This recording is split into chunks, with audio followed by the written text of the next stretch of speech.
책 추목, 책을 추천해드리고 읽어드리는 목사 임상훈입니다.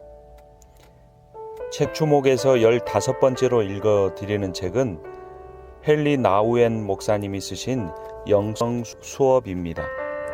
두란노에서 출판이 되었습니다. 헨리 나우엔 목사님은 심리학자이며 가톨릭의 사제입니다. 간결한 문장과 주옥 같은 언어로 영혼을 울리는 그의 저서들은 전 세계적으로 많은 그리스도인들의 사랑을 받고 있습니다. 1932년 네덜란드에서 태어났고 57년에 사제로 서품을 받았으며 6년간 심리학을 공부하고 미국으로 건너가 신학과 심리학을 통합하여 연구했습니다. 1971년에는 예일대학교 교수로 재직을 했습니다. 그는 또한 페루의 빈민가로 들어간 민중들과 함께하는 삶을 살았고 결국엔 정신지체 장애자 공동체 라르시의 캐나다 토론토 공동체인 데이브레이크로 가게 됩니다. 그리고 1996년 세상을 떠나 주님께로 갈 때까지 장애우들을 섬기면서 살았습니다. 하버드 대학 교수가 장애인 공동체에 들어가 장애인들을 섬기다 자신의 삶을 마쳤다는 그의 인생 스토리 자체가 우리에게 크나큰 영성 수업이 됩니다. 헨리 나우엔이 쓴 이 영성 수업은 나 자신과 하나님의 관계 속에서 고독을 통해 하나님을 만나고 또한 하나님의 말씀을 통해 기도를 배우고 공동체 안에서 이웃과 삶 속에서 하나님의 사랑을 실천한다는 매우 귀한 영성, 즉 신앙의 핵심 진리를 말해주고 있습니다. 1부에서는 자신의 마음을 들여다보라, 마음을 다스리라, 하나님의 음성을 들으라, 하나님의 사랑을 받아들이라, 예수의 마음을 닮으라 라는 내용을 말합니다. 2부에서는 책 속에서 하나님을 보라는 제목입니다.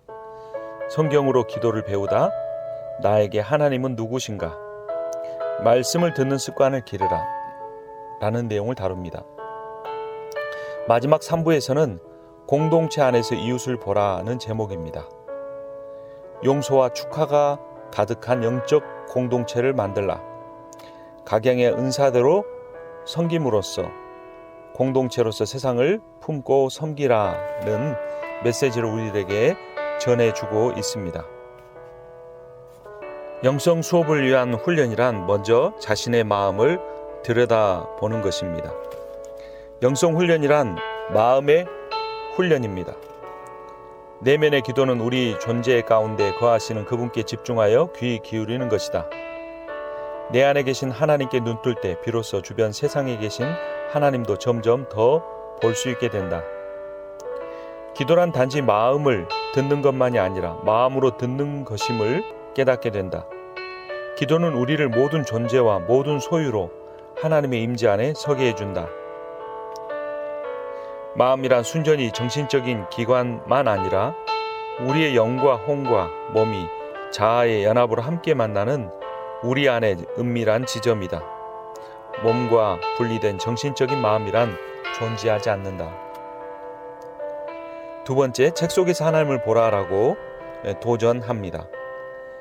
하나님의 말씀인 성경을 통해 훈련을 받는 것입니다. 우리는 성경을 통하여 오는 하나님의 말씀을 매우 개인적이고 친밀한 방식으로 들어야 한다. 본문을 경건하게 읽고 묵상하는 훈련이다. 묵상이란 말씀이 우리의 머리에서 가슴으로 내려와서 육화되게 한다는 뜻이다. 묵상이란 말씀을 먹고 소화하여 우리의 삶 속에 구체적으로 통합한다는 뜻이다. 말씀은 나를 위한 말씀이 되어 내 존재의 중심에 닻을 내릴 뿐 아니라 내 행동의 원천이 된다.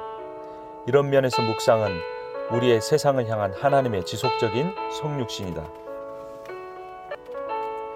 책의 훈련은 우리를 내면의 참된 순종의 길로 이끌어간다. 성경 묵상과 꾸준한 실천을 통해 하나님의 말씀을 식별할 줄 아는 내면의 귀를 기르게 된다. 순종하는 사람으로 빚어지기 위해서 듣는다면 바로 그때 성경책은 우리에게 신뢰할 만한 영적 통찰을 가져다 준다.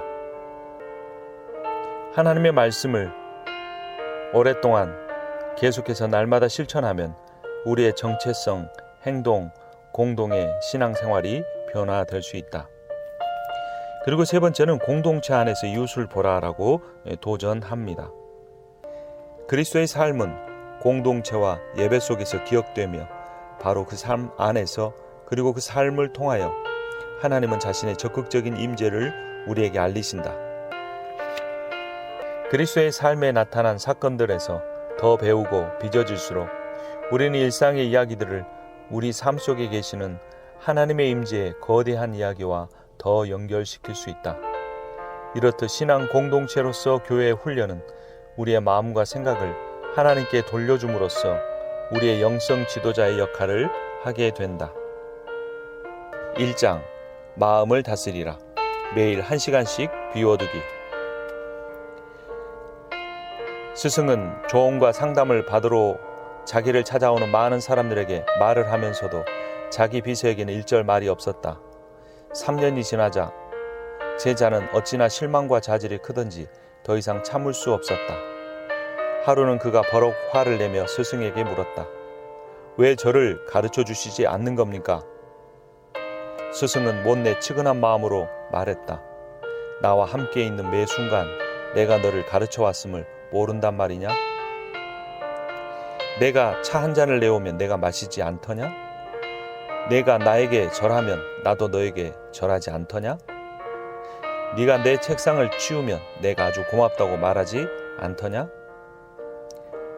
보려면 똑바로 보거라.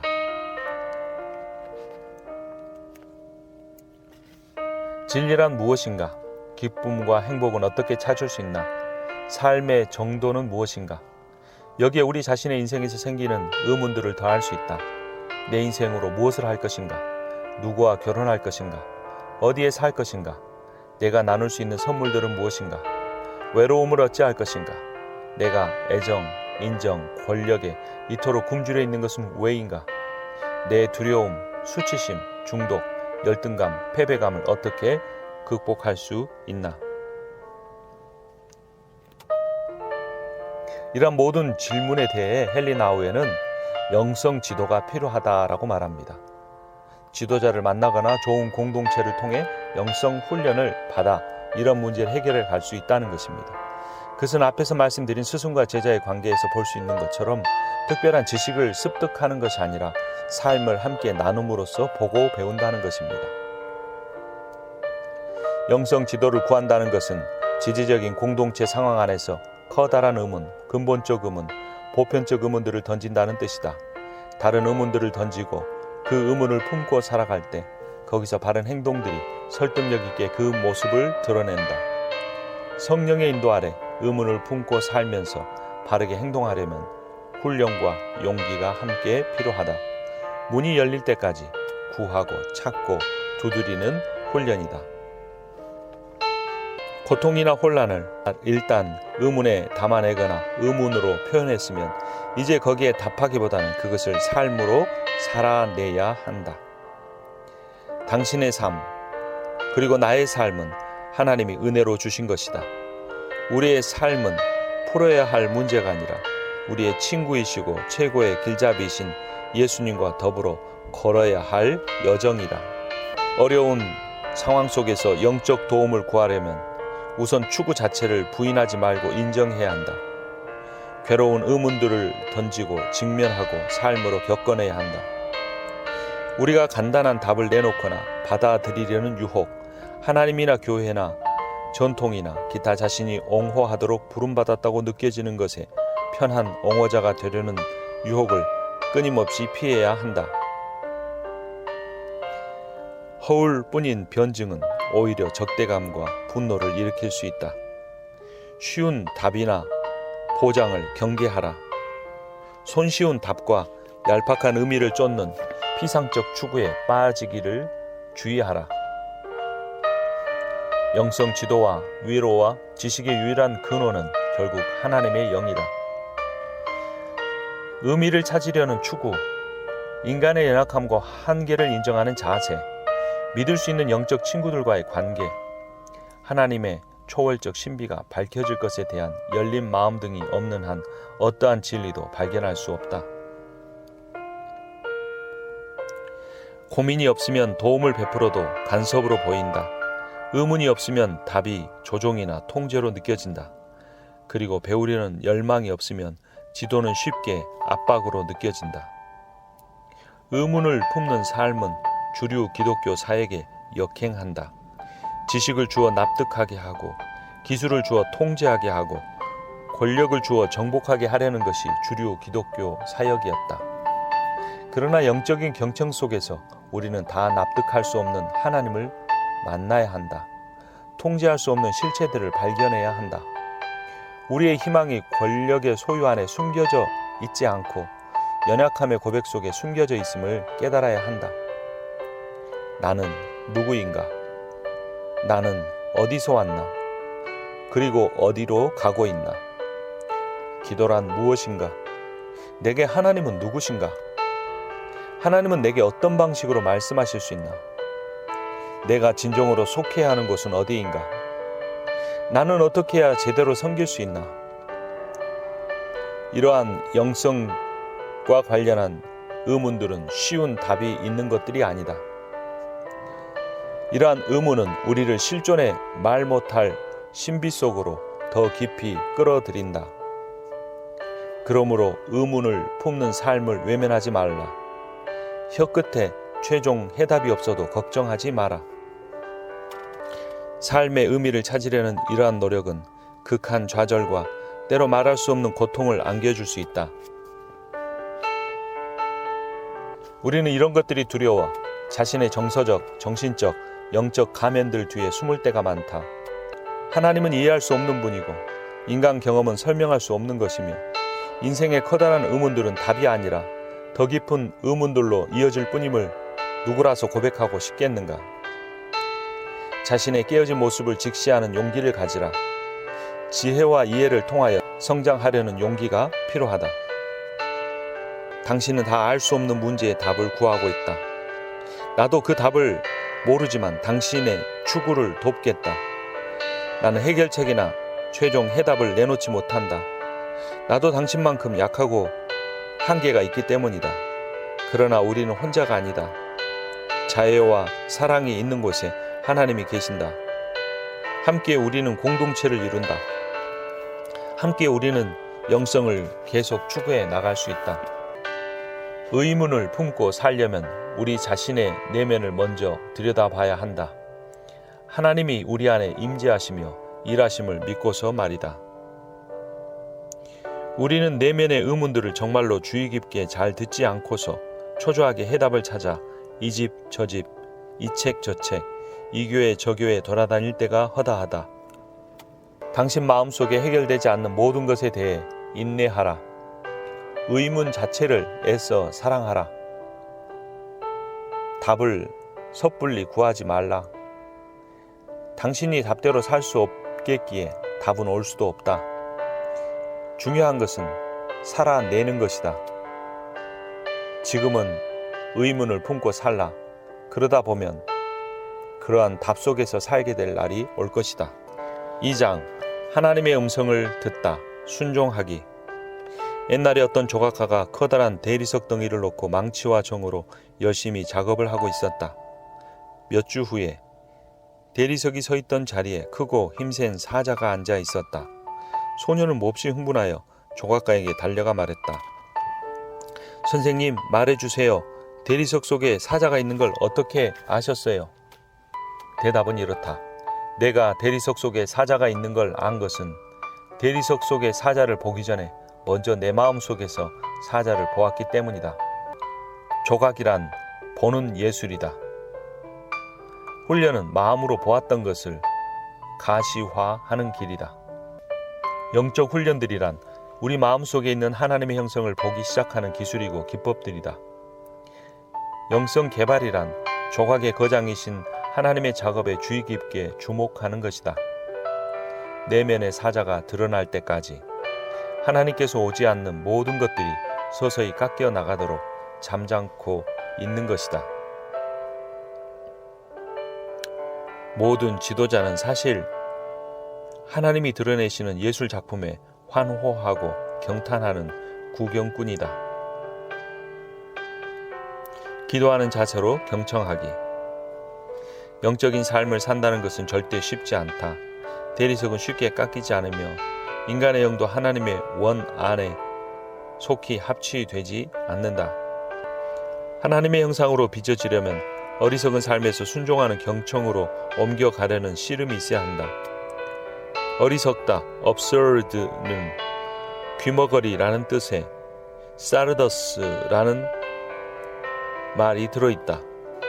즉 어리석은 삶이란 침묵 속에서 우리에게 말하는 음성을 듣지 못하는 귀먹은 생활 방식이다. 우리가 몸담고 있는 많은 활동들, 우리의 많은 관심사들, 우리를 둘러싸고 있는 많은 소리들 때문에 우리는 하나님의 임재가 알려지는 통로인 순전한 침묵을 듣기가 매우 어렵다. 이런 삶은 매우 고통스럽다. 우리 실존의 필요 불가결한 근원에서 끊어진 채 유랑 생활하는 것 같은 기분이 들기 때문이다. 하지만 순종하는 삶을 살면 하나님의 임재와 활동들을 듣고 감지하는 우리의 능력이 개발된다. 순종이라는 단어에는 듣는다라는 뜻의 아우디레라는 말이 들어있다. 순종하는 삶이란 내 내면과 우리 중에 계신 성령의 음성을 바짝 귀 기울여 듣는 삶이다. 3장 하나님의 사랑을 받다.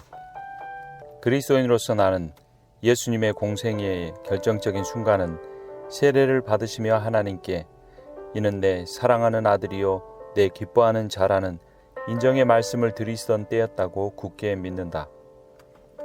그 핵심적인 체험을 통하여 예수님은 자신의 참 존재를 깊고 깊은 방식으로 깨달음을 얻으신다. 우리는 때로 나는 누구인가 라는 물음에 내가 하는 일이 곧 나다라고 대답한다. 또 우리는 남들이 나에 대해서 하는 말이 곧 나라고 말할 수도 있다. 당신은 또 내가 가진 것이 곧 나라고 말할 수도 있다. 이런 식으로 자신을 정의하려고 우린 얼마나 많은 에너지를 쏟고 있는 것일까? 너는 하나님의 사랑받는 자라. 사랑에 담긴 모든 부드러움과 힘으로 당신에게 들려주시는 그 말씀을 당신도 들을 수 있기를 바란다.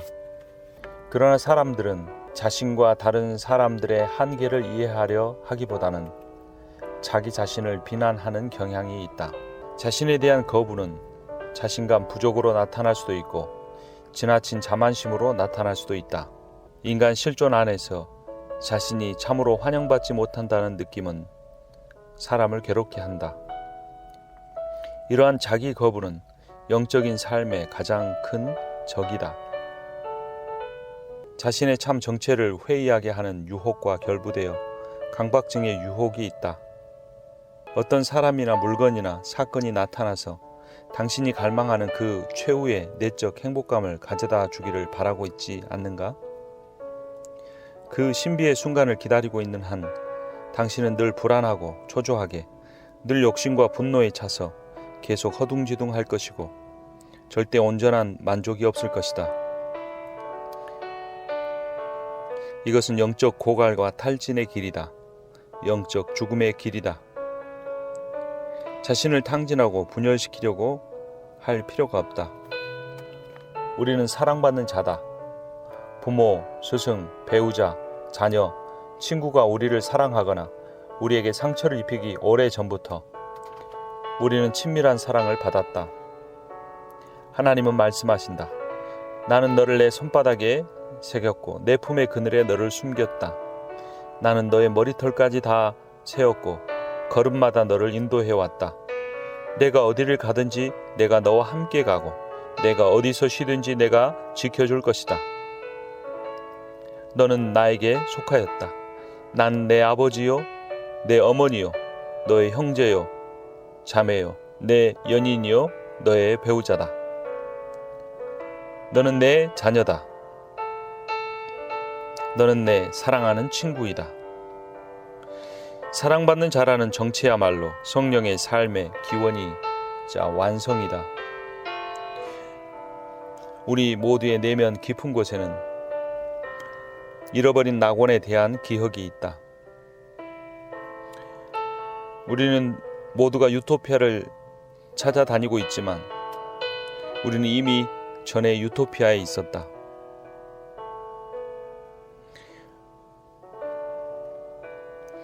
우리가 이미 사랑받는 자이지만 또한 사랑받는 자가 되어 가야 한다. 그 과정에는 기도의 꾸준한 실천이 요구된다.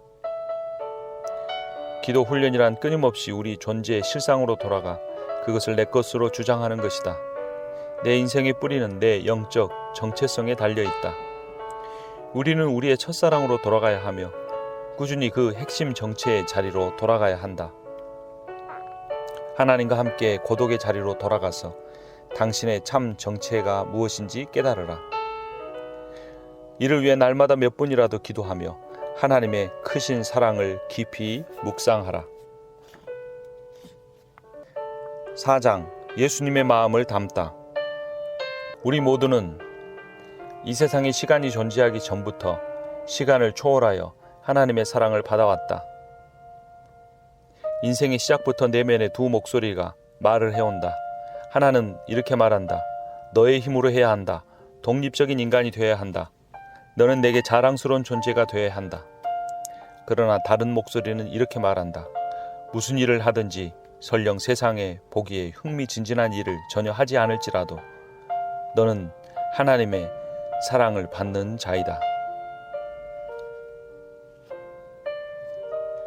인생 초반에 나는 예일 대학교와 하버드 대학교에서 가르침으로써 나의 부모에게 큰 기쁨을 주었다. 그렇게 해서 나는 많은 사람들을 기쁘게 했고 나 자신까지 그것에 만족했다. 그러나 올라가는 사다리 어딘가에서는 나는 내가 여전히 나의 핵심 정체와 소명과 이어져 있는지 의문이 들었다. 그래서 나는 평안하지 못했다. 사실 나는 길을 잃은 심정이었다. 강단에서는 제법 잘했지만 내 마음속에서는 늘 그렇게 잘하지 못했다. 결국 나는 하버드 대학교를 떠나서 프랑스 트로슬리 브루일에 있는 라르슈 공동체로 갔다.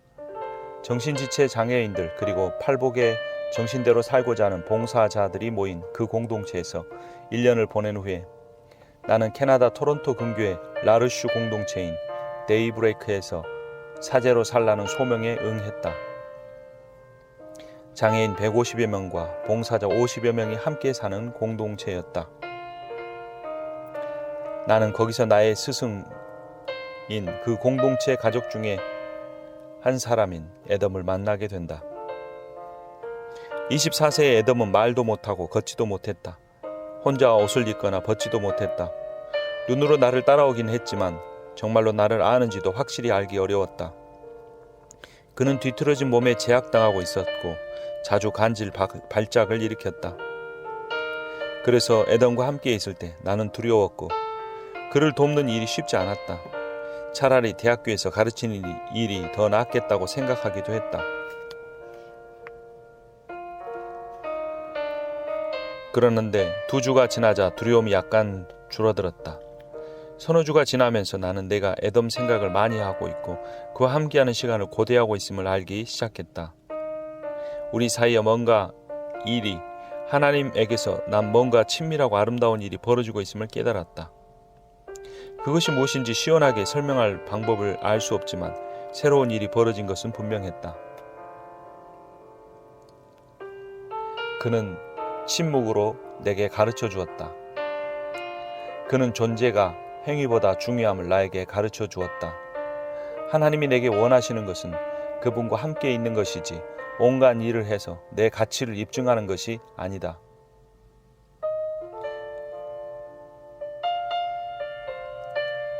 그저 애덤과 함께 있기만 하려니 처음에는 쉽지 않았다.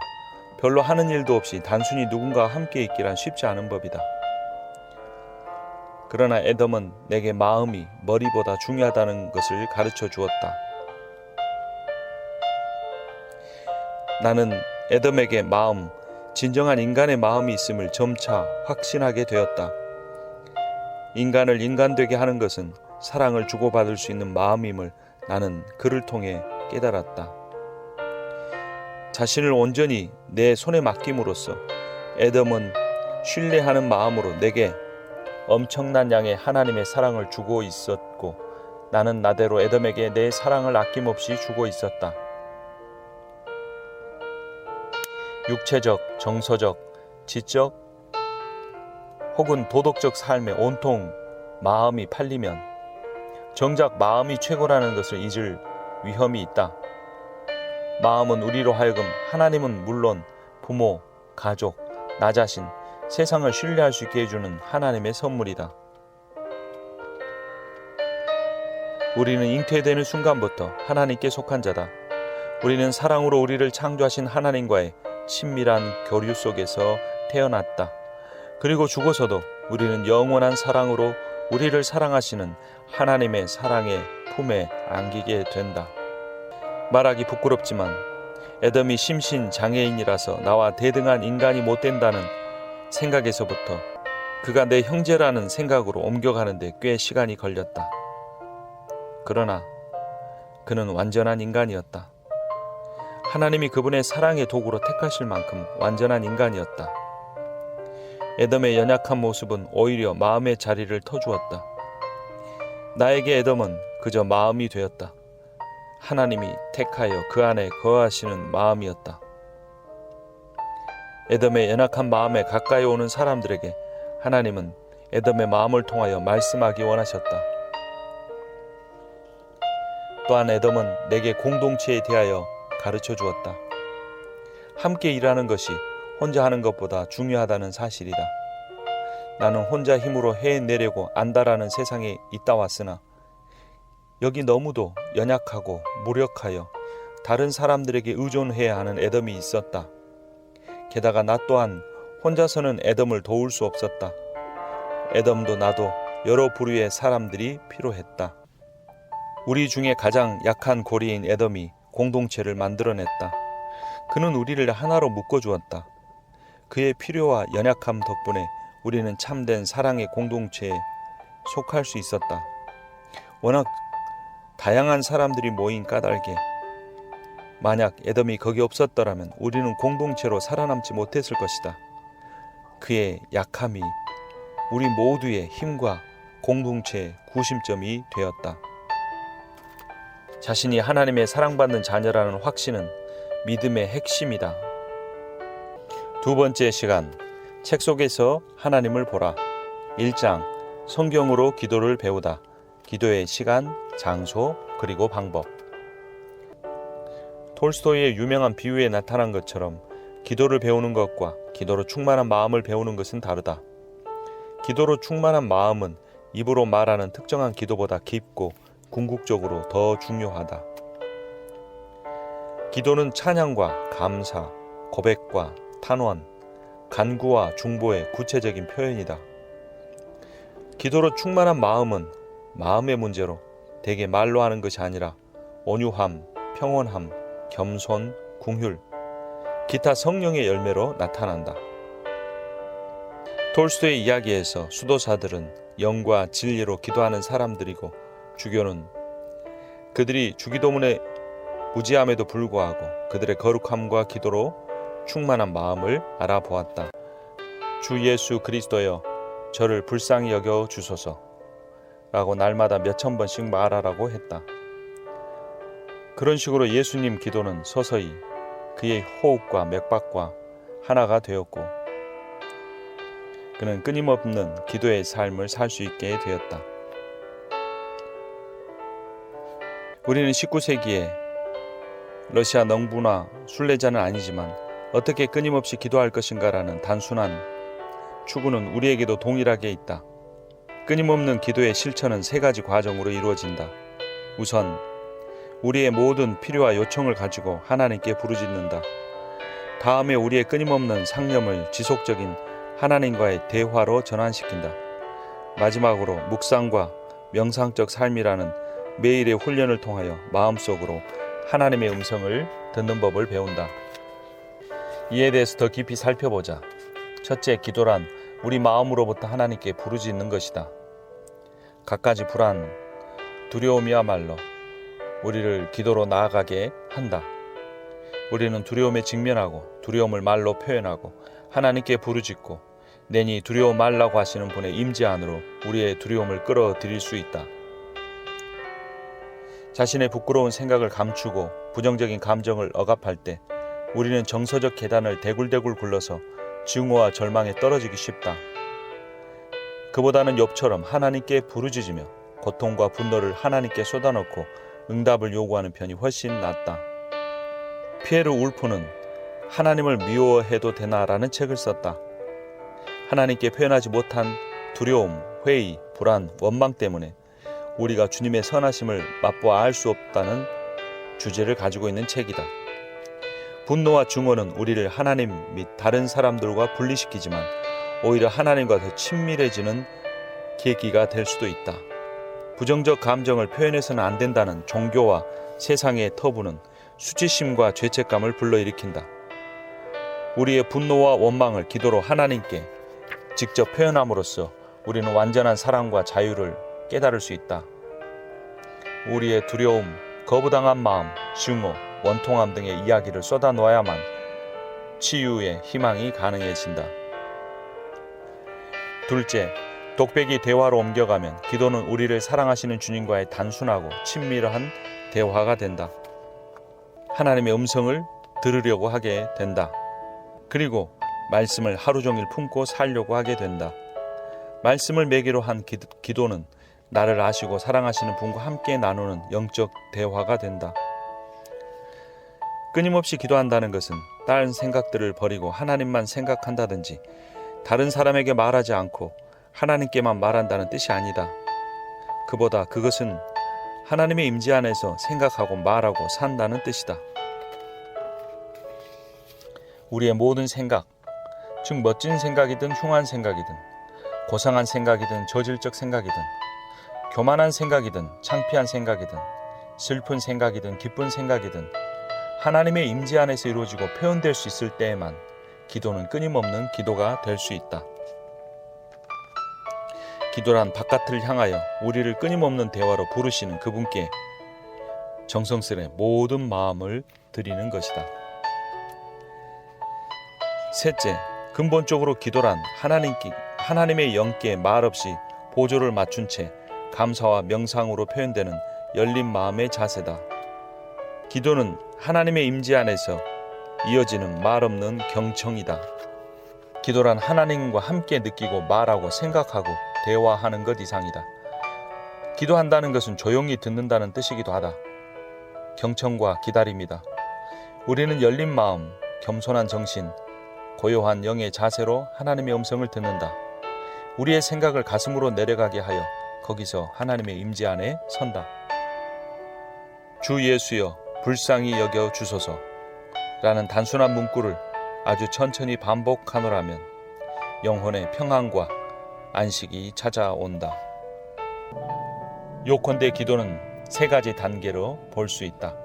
첫째, 하나님께 부르짖는 것이고, 둘째, 하나님과 대화이며, 세 번째, 하나님 임재 안에서의 경청이다. 기도를 배우고 훈련하기, 일정한 시간. 기도를 위하여 떼어놓기 가장 좋은 시간은 새벽이다. 기도하지 않으면 우리는 하나님이 가까이 계심과 하나님 안에 우리 삶이 기도의 삶임을 잊어버리기 시작한다. 특별한 장소, 시간만 아니라 장소도 기도에 중요하다. 예수님은 종종 일부러 산에 오르거나 동산에 들어가거나 광야로 떠나거나 배 안에서 쉬면서 하나님께 기도하고 그분의 음성을 들으셨다. 당신도 가장 편한 장소에서 조용하고 평화로운 기도를 하나님 앞에 드리라. 기도실로 쓸만한 특별한 방이 있다면 가장 이상적이다. 하나님을 생각하게 하는 이미지를 그 방에 두라. 촛불을 켜거나 향을 사르면 그곳에 더 자주 가고 싶어 할 수 있을 것이다. 특별한 기도용 의자를 지정하는 것도 좋다. 하나의 초점. 기도 시간에, 기도 장소에서 그러면 무엇을 할 것인가? 간단히 답해서 그냥 예수님과 함께 있는 것이다. 하나님의 임재 안에 있음을 믿으라. 듣는 법을 배우라. 하나님을 그 시간에 유일한 초점으로 삼으라. 몸이 잔뜩 지쳐 있다면 기도할 수 없다. 그럴 때는 낮잠을 자는 것이 더 영적이다. 기도하려고 떼어놓은 시간은 내 소관이지만 결과는 내 소관이 아니다. 갑자기 온갖 산만한 생각, 감정, 공상이 마음속에 일어날 수 있다. 잡념과 싸우는 방법은 그것을 밀쳐내는 것이 아니라 한 가지 일에 집중하는 것이다. 다른 것에 집중하고 있으면 서서히 고요함이 느껴지기 시작한다. 잡념을 인정하고 일부러 거기에 반응하지 않고 도로 돌려보내고 자신이 드리기를 원하는 기도로 돌아가는 법을 배울 수 있다. 그러니 잡념이 기도를 방해하거든 한번 웃어주고 그냥 지나가게 두라. 정해진 초점으로 다시 돌아가면 된다.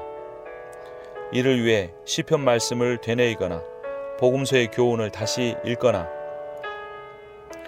하나님에 대한 이미지로 되돌아가거나 정해진 기도 문구를 계속해서 묵상할 수 있다. 2장 나에게 하나님은 누구인가? 내 기도의 대상인 하나님은 누구인가? 라는 질문은 하나님께 기도하기 원하는 나는 누구인가? 라는 질문으로 직접 이어진다. 모든 의문, 모든 존재, 모든 소유를 가지고 하나님 앞에 숨김없이 서는 마음을 뜻한다. 하나님은 멀리 계신 하나님, 겁내고 피해야 할 하나님, 복수의 하나님이 아니라 우리의 고통에 아파하시고 인간의 모든 시름에 동참하시는 분이시라는 것, 그것이 정녕 기쁜 소식이다. 하나님을 임마누엘이라고 부를 때 우리는 하나님이 우리와 연합하여 사시고 우리의 기쁨과 아픔을 나누시고 우리를 보호하고 계시며 삶 전체를 우리와 함께 겪으시기로 작정하셨다는 사실을 인식하는 것이다. 하나님이 우리와 함께 하시는 방식은 말씀이 예수님을 통하여 육신이 되신 것과 똑같은 방법이다. 임마누엘로 하나님은 우리와 함께 계신다. 하나님은 우리와 함께 계시되 인격적인 방법으로 함께 하신다. 하나님을 아바라고 부르는 것은 예수께서 누리셨던 것과 동일한 관계에 들어가는 것이다. 친밀한 관계, 두려움이 없는 관계, 신뢰의 관계, 능력을 입는 관계이다. 이 관계를 성령이 주관하신다. 성령으로 말미암아 우리는 능히 하나님을 아바 아버지라고 부를 수 있다. 하나님은 찾을 수 있는 분이자 또한 숨어 계시는 분이시며 임재하는 분이자 또한 부재하시는 분이다. 결국 인간의 머리로는 하나님을 이해하거나 헤아릴 수 없다. 하나님에 대한 어떤 특별한 지식을 가지고 있는 사람은 아무도 없다. 하나님은 원하실 때 원하시는 곳에서 자신을 계시하신다. 본 회퍼는 옥중서간에서 하나님 앞에서 하나님과 함께 우리는 하나님 없이 산다고 썼다. 출생과 죽음이 일생의 양 끝에 서 있는 두 개의 장대라면 우리는 그 정해진 장대에 걸린 가느다란 인생의 밧줄 위에서 아슬아슬하게 균형을 잡으려 애쓰고 있다.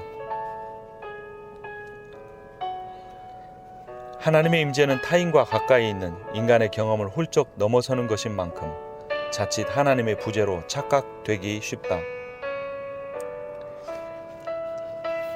하나님이 말씀하지 않으시지만 말씀하고 계시고 하나님이 응답하지 않으시는 것처럼 느껴지지만 하나님 우리의 기도를 다 들으신다는 그러한 의미입니다.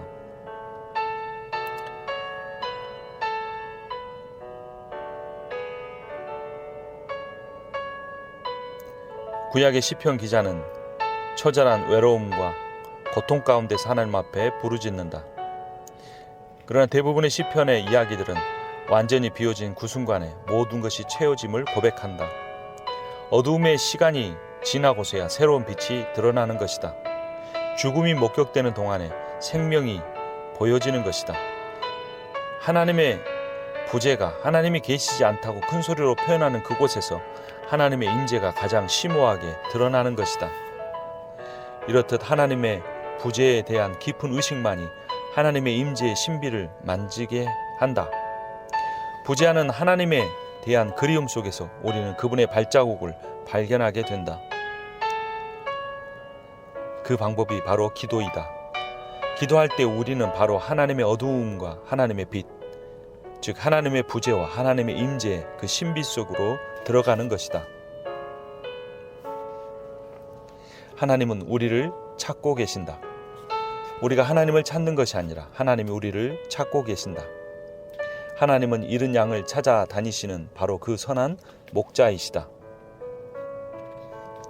내가 어떻게 하나님을 사랑할 것인가가 아니라 어떻게 하나님이 나를 사랑하시도록 해드릴 것인가이다.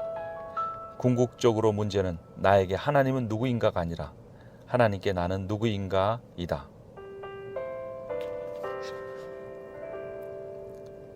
기쁜 소식은 하나님이 지금도 나를 찾아 온 세상을 살피신다는 사실이다. 그분은 나를 찾으려고 하시며 나를 집으로 데려가기를 간절히 바라신다.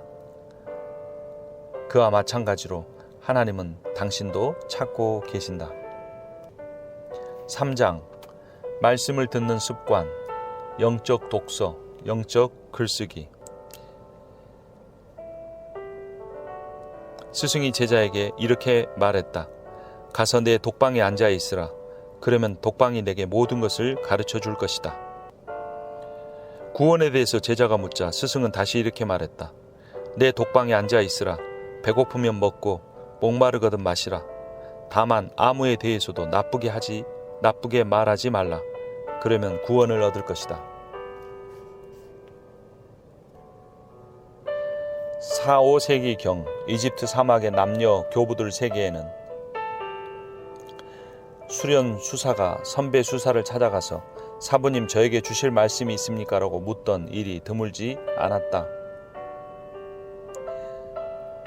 대개 스승들은 구도자들이 하나님의 말씀을 듣도록 도와주었다.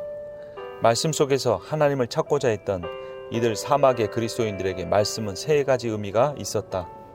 첫째는 살아계신 말씀, 로고스, 즉 예수님을 의미했다.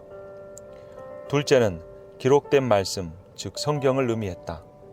그리고 셋째는 입을 통해 나온 구두의 말씀, 레마였다. 이것은 침묵과 겸손한 마음에서 선지자에게서 흘러나와서 누군가의 현 상태를 향하여 하는 말씀이다. 살아계신 말씀과 기록된 말씀과 구두의 말씀은 하나님께서 우리에게 말씀하시는 3가지 방식이다. 기도는 이러한 하나님의 말씀을 듣는 것, 마음을 열고 하나님의 영향력을 수용하는 것이다. 자신의 마음을 강팍하게 하지 말고 사랑의 음성을 들으라. 경청하려면 예수님을 우리 삶의 본으로 삼고 예수께서 보이신 삶의 방식을 전심으로 따라야 한다. 성경을 명상하며 읽는 것을 렉티오 디비나, 즉 영적인 독서라고 한다. 성경을 거룩하게 읽는다는 의미이다. 말씀을 정복하기 위해서가 아니라 말씀에 정복당하려고, 말씀을 비판하기 위해서가 아니라 말씀에 도전을 받으려고 읽는 것이다. 말씀이 나를 읽고 해석하도록 하는 독서이다. 영적인 독서는 하나님의 말씀을 묵상하는 훈련이다. 묵상한다는 것은 말씀이 우리의 머리에서 가슴으로 내려가게 한다는 뜻이다. 묵상이란 말씀을 씹어서 우리의 삶 속으로 통합한다는 뜻이다. 하나님의 기록된 말씀이 각자의 개인적인 말씀이 되어 우리의 존재 중심에 닻을 내리게 하는 훈련이다.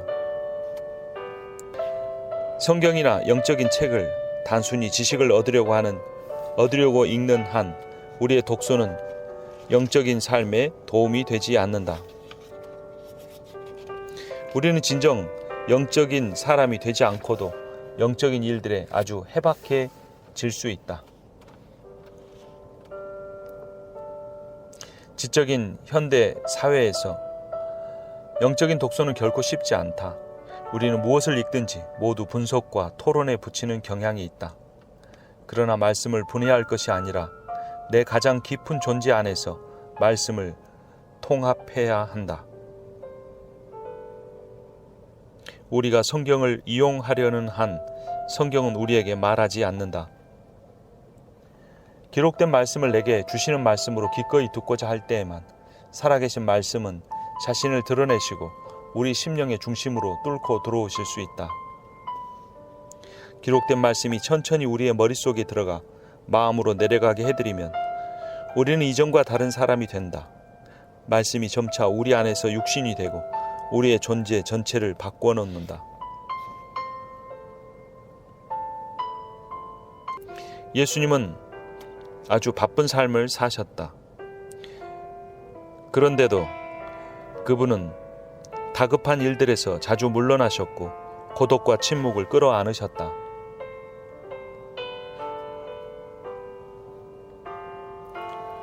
그분은 항상 하나님과 단둘이 계시는 시간을 갖는 것을 소홀히 하지 않으셨다. 고독과 침묵, 기도와 경청을 위하여 구별된 시간을 보내신 후에 예수 그리스도는 남은 하루 동안 어디로 가셔서 뭐라고 말씀하시고 무엇을 하셔야 할지 아셨다. 말씀을 듣노라면 우리의 내면과 주변에 온전한 연합을 경험하게 되는 순간들이 있다. 우리의 정체와 소명이 또렷해지는 시원한 순간들이다. 그러한 경험들 속에서 우리는 가장 열린 마음으로 하나님의 작고 세미한 음성을 듣게 된다. 그 음성은 집중하여 경청하는 우리에게 희망과 축복의 개인적인 말씀을 들려주신다. 말의 근원은 침묵이다. 우리의 말이 더 이상 침묵의 양분을 받지 못한다면 그 말은 권위를 잃고 말뿐인 말로 전락하여 열매를 맺지 못한다. 말씀 속에서 하나님을 찾으려면 종종 기록을 해야 한다. 영적인 기록은 영성 개발에 아주 중요한 자리를 차지한다. 그럼에도 불구하고 기록은 큰 고통과 불안을 야기할 때가 많다. 조용히 앉아서 자신의 창의력을 신뢰한다는 것이 얼마나 어려운지 정말 놀랄 정도다. 기록을 꺼리는 뿌리 깊은 저항이 있는 것 같다. 영적인 글을 쓴다는 것은 마지막 종착점을 모르는 여행을 떠나는 것과 같다.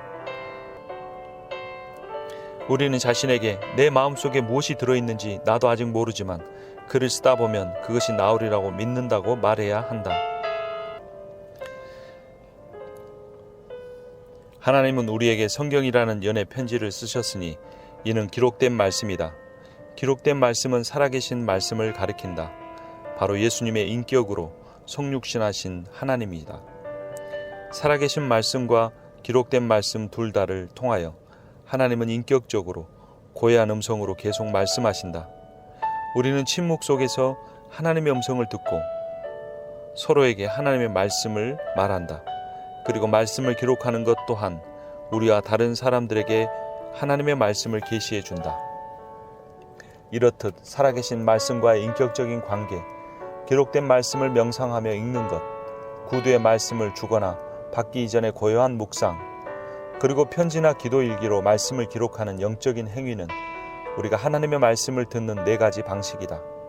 바꾸어 말한다면 우리는 순종적인 경청, 신성한 독서, 겸손히 말하기, 영적인 글쓰기의 훈련들을 통해서 말씀 안에서 하나님을 만날 수 있다.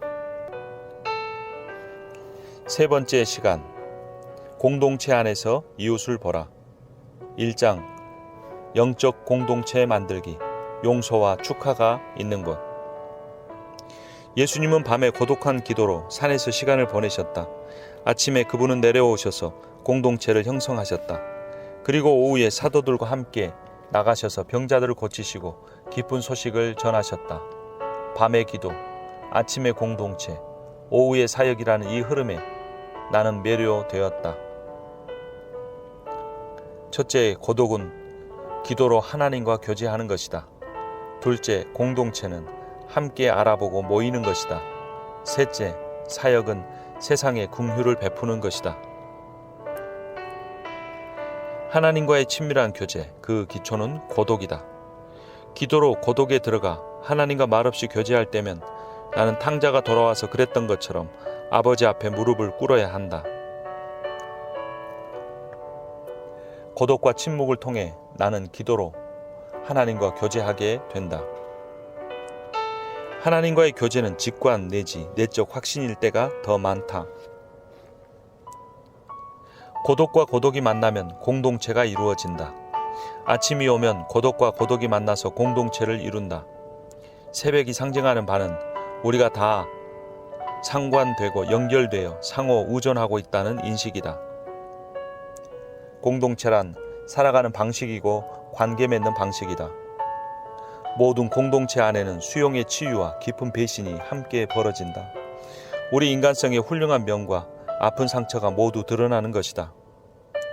공동체란 당신이 가장 함께 살고 싶지 않은 사람이 늘 살고 있는 곳이기도 하다. 다른 사람들이 보기에는 내가 다른 사람에게 거슬려지는 사람일 수도 있다. 그럼에도 불구하고 공동체란 모두가 함께 살면서 서로 사랑하고 항상 잘 지내는 뭔가 감상적이고 이상적인 장소나 시간이 아니다. 공동체 안에서 우리는 내 아집을 버리고 진정으로 남을 위하여 산다는 것이 무엇인지 터득한다. 공동체 안에서 우리는 참된 겸손을 배운다. 나를 라루슈로 이끌었던 그 빛이 또한 나 자신 안에 어둠을 깨닫게 해주는 것 같았다. 공동체 안에 있으면 진짜 내가 누구인지 알게 된다. 시기, 분노, 거부당하거나 무시당하는 기분, 소속감의 부재, 이 모두가 용서와 화해와 치유의 삶을 추구하는 공동체의 장 안에서 표출되었다. 용서와 축하는 진정한 공동체의 특징이다. 함께 살면 모든 것이 기쁘고 즐겁기를 기대한다. 공동체가 수고도 갈등도 없이 늘 평화로운 더부살이이기를 기대한다. 내 이런 기대들이 채워지지 않으면 나는 속상하고 외롭고 우울해진다.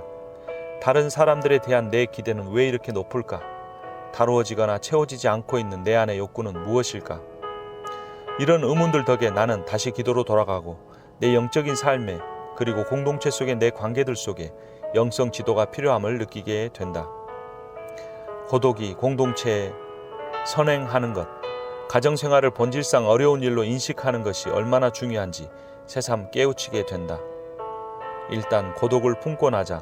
비록 도전들이 있을지라도 용서와 축하가 진정한 공동체의 특징이 될 수 있음을 나는 배웠다. 필요를 버리고 용서하다. 우리는 다 상처가 있다. 우리는 다 고통과 실망 속에 살아간다. 누구를 막론하고 우리의 모든 성공 이면에는 외로운 감정이 도사리고 있고 모든 칭찬 밑에는 내가 쓸모없는 존재라는 느낌이 숨어 있으며 사람들이 나를 대단하다고 말할 때에도 허탈한 감정을 떨칠 수가 없다. 그래서 우리는 때로 사람들을 붙잡고 그들이 줄 수도 없는 애정과 인정과 사랑을 그들에게 기대한다. 하나님만이 주실 수 있는 것을 다른 사람들에게 바란다면 우리는 우상 숭배의 죄를 짓는 것이다. 우리는 나를 사랑해 달라고 말한다. 그러다가 머지않아 그 요구를 일삼고 조종하게 된다. 인간은 모두 유한하기에 모든 사람이 그토록 간절히 원하는 수준의 사랑과 수용을 베풀 수 없다. 원하는 것은 그렇게 많은데 얻는 것은 그 일부밖에 되지 않으니 우리는 내가 원하는 모든 것을 내게 주지 못하는 사람들을 계속 용서해야 하는 것이다. 축하란 사람들의 은사들, 즉 기쁨, 평화, 사랑, 오래 참음, 자비, 양선 등을 높인다는 뜻이다. 우리는 성령의 은사들을 높인다. 그것들이야말로 하나님의 반사체인 까닭이다. 공동체 안에서 사랑으로 하나 된 우리, 자신이 하나님께 사랑받는 자임을 고독 속에서 알게 되면 당신은 공동체 안의 다른 사람들 또한 사랑받는 자임을 보게 되고 그리하여 사역 속에서 그 아름다움을 불러낼 수 있다. 자신이 사랑받는 자임을 알면 알수록 인간 가족 안에 있는 당신의 형제 자매들 또한 얼마나 깊이 사랑받는 자들인지 더 잘 보인다. 이는 하나님의 사랑의 놀라운 신비다. 다른 사람들을 조건 없이 사랑하면 할수록 당신은 하나님이 당신이나 다른 사람들을 사랑하듯 그렇게 자신을 더 잘 사랑할 수 있다. 2장 세상을 품고 나가기 각양 은사대로 섬기다. 선지자들에 따르면 장차 오실 메시아는 고난받는 종이며 상처 입은 치유자이시다. 그분은 다른 사람들의 상처는 물론 자기 자신의 상처도 돌보신다. 자기가 필요해질 순간을 고대하면서 말이다. 하나님의 모든 사역자들과 종들도 마찬가지이다. 우리는 자신의 상처를 보살핌과 동시에 다른 사람들의 상처를 치유하려고 준비하는 상처 입은 치유자들로 부름받았다. 예수님을 따르는 사람들은 누구나 사역으로 부름받았다. 당신의 은사를 찾아서 당신에게 있는 것을 내놓을 때 그 열매가 바로 사역이다. 하나님과 다른 사람들을 향한 당신의 사랑이 흘러넘치는 것이 곧 사역이다. 사역이란 본래 혼자 하는 것이 아니라 공동체로 하는 것이다. 우리가 함께 사역할 때마다 사람들은 우리가 우리 자신의 이름으로 오는 것이 아니라 우리를 보내신 주님의 이름으로 온다는 것을 더 쉽게 깨닫는다. 공동체가 함께 나갈 때 사역은 이루어진다. 감사와 긍휼은 사역의 핵심이다. 삶의 가장 큰 유혹 중 하나는 원망을 품는 것이다. 원망은 감사의 반대다. 세상은 원망으로 가득 차 있다. 원망이란 차가운 분노이다. 안으로 향한 분노다. 우리는 나는 그 사람에게 화난 게 아니다. 이 일에 화난 것이다. 일이 내 뜻대로 되지 않기 때문이라고 말한다.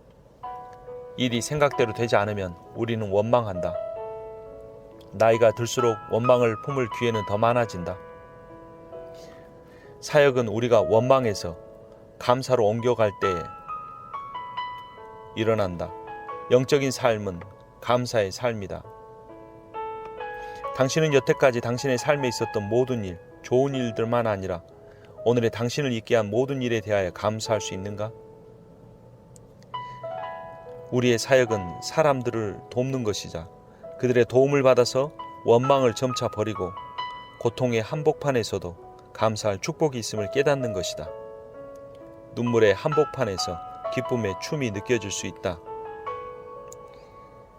인간의 관점에서 보면 좋은 때와 궂은 때, 슬픔과 기쁨 사이에 엄청난 차이가 있다. 그러나 위에서 하나님의 눈으로 보면 슬픔과 기쁨은 절대로 분리되지 않는다. 고통이 있는 곳에 치유도 있다. 애통이 있는 곳에 춤이 있다. 가난이 있는 곳에 하나님의 나라가 있다. 세상의 고통과 고난 속에 하나님이 숨어 계신다. 긍휼은 사역을 통한 섬김을 가능하게 하는 두 번째 단어다.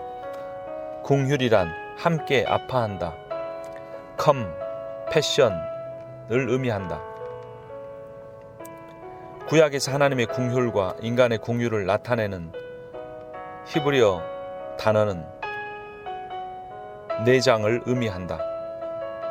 그래서 신약에서 긍휼에 상응하는 그리스어 단어도 뱃속을 의미한다. 긍휼이란 창자가 끊어지는 듯한 마음이다. 예수님께서 아들을 잃어버린 과부를 보시고 불쌍히 여기셨다고 할 때 그 단어는 바로 긍휼히 여기다, 즉 창자가 끊어지는 듯한 고통을 느끼신다라는 의미이다. 예수님은 아들을 잃은 과부를 향한 긍휼을 못 이겨 그 어머니의 고통을 뱃속 깊이 창자가 끊어지는 고통으로 느끼셨다. 예수님은 우리를 향하여 이러한 긍휼을 갖고 계신다. 아파하는 사람들과 함께 계시며 그들보다 더 아파하신다. 예수님의 길은 세상의 정신과 근본적으로 다르다. 그것은 낮아짐의 길이다. 사람들은 내 안에 모든 것이 올라가길 원한다. 그러나 예수님을 따르는 사람들은 낮아짐을 추구한다. 예수님의 십자가의 길을 따르지 않으려는 자신의 뿌리 깊은 저항과 싸워야 한다. 물질적인 가난이든 지식적인 가난이든 정서적인 가난이든 가난을 피하려는 어떤 저항에도 싸워야 한다. 하나님의 충만하심이 그 안에 거하시는 예수님, 그분은 온전히 가난해지고 겸손해지는 그 길로 가셨다. 그것은 곧 십자가의 길이다. 그리스도는 그 십자가의 길을 따르는 사람이 되어야 한다. 예수님을 따르려면 편한 곳을 떠나야 한다. 내 편한 곳 바깥으로 가야 한다. 영적인 물러남이 요구된다. 물러난다는 말은 평범하거나 당연한 자리에서 옮기거나 이동하는 것이다. 바닷물이 물러나 배에 자리를 내주듯이 우리도 나 자신보다 큰 무엇이 나를 새로운 방향이나 존재 상태로 이동시키면 물러나게 된다. 토마스 머튼에게 물러남은 대학교를 떠나서 수도원으로 들어가는 것이었다. 마르틴 루터에게 물러남은 수도원을 떠나서 개혁가가 되는 것이었다. 본 회퍼에게 물러남은 안전한 미국에서 불안전한 독일로 돌아가 나치의 포로가 되는 것이었다. 많은 사람들에게 있어서 물러남이란 대단할 것 없는 자신의 일상생활 속에서 충실히 인내하는 것이다. 거창한 망상을 버리고 시장터에서 자신의 사역에 충실히 임하는 것이다. 그런가 하면 자유로운 사역을 위해서 자발적인 낮아짐의 행위로서 자신의 직업과 안전을 버리는 사람들도 있다. 물러남과 낮아짐의 놀라운 역설은 거기서 공동체가 생겨난다는 것이다.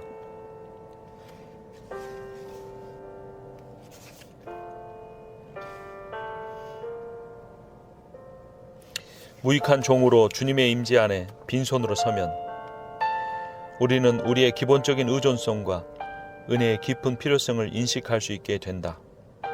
기도는 우리의 온전함과 자아 실현의 가식을 허물어 준다. 무릎 꿇고 눈을 감고 두 팔을 벌리고 기도는 나를 부른다. 기도 중에 나는 앞으로 나아가도록 나를 부르시는 하나님의 음성을 듣는다. 나의 귀한 길을 찾는다. 공동체 안에서 돌보고 돌봄을 받는다는 소명을 발견한다. 그렇다면 어떻게 섬길 수 있을까? 다른 사람을 향한 사역은 무엇일까? 내 시간을 어디에 써야 할까? 고통받는 사람들이 있는 곳으로 가되 혼자 가지 말라. 삶에 좋고 굳은 것들에 대하여 감사하는 법을 배운 다른 사람들과 함께 가라.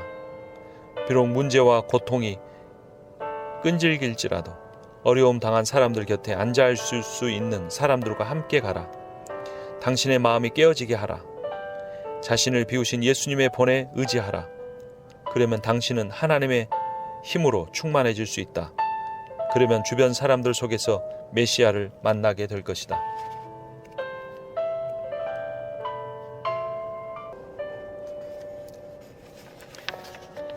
헨리 나우의 목사님이 쓰신 영성 수업 책을 모두 읽었습니다. 여러분 다른 책들과 마찬가지로 이 책도 매우 중요한 영적인 통찰력을 우리에게 줍니다. 사실 부분 발췌해서 읽는 것이기 때문에 여러분들이 이 내용을 쉽게 이해하기 어려울 수도 있습니다. 여러분들 꼭 이 책을 사서 읽으셔서 자신의 영성의 깊이를 더하시고 또 힘들고 어려운 기독교 출판계도 도와주시기를 부탁드립니다. 이 영성 훈련을 쓰신 헨리 나우의 목사님은 이 책을 마무리하면서 세 가지를 다짐합니다. 첫 번째는 기도를 더 많이 하기로 다짐합니다. 기도에 관한 책을 쓰는 것만 아니라 실제로 기도 시간을 더 하나님 앞에 드리기를 원했습니다. 그리고 두 번째로는 자신의 공동체를 더 잘 알기 위해 최선을 다하기로 다짐했습니다. 공동체에 대한 책을 쓰는 것이 아니라 공동체 구성원들에게 더 관심을 갖고 그들과 시간을 보내기로 결정한 것입니다. 그리고 마지막으로 자신의 소명과 사역에 대한 글쓰기를 계속하기로 다짐했습니다. 묵상을 하시는 분들이 계실 겁니다. 묵상을 하고 그 묵상한 내용을 큐티책에 기록으로 남겨놓으면 나중에 세월이 흘러서 자신의 신앙생활을 비추어 볼 수도 있고 또 그 글쓰기를 통해 하나님 앞에 더 깊이 나아갈 수도 있습니다. 여러분들께서 이 책을 읽으시고 기도 시간을 늘리거나 또 묵상을 통한 글쓰기를 매일 하시거나 공동체에 조금 더 관심을 갖는다면 이 책이 말하는 바 영적인 지혜, 영성훈련을 잘 받으신 겁니다. 기도와 말씀과 공동체를 통해 하나님을 더 깊이 만나시기를 주님의 이름으로 축복합니다.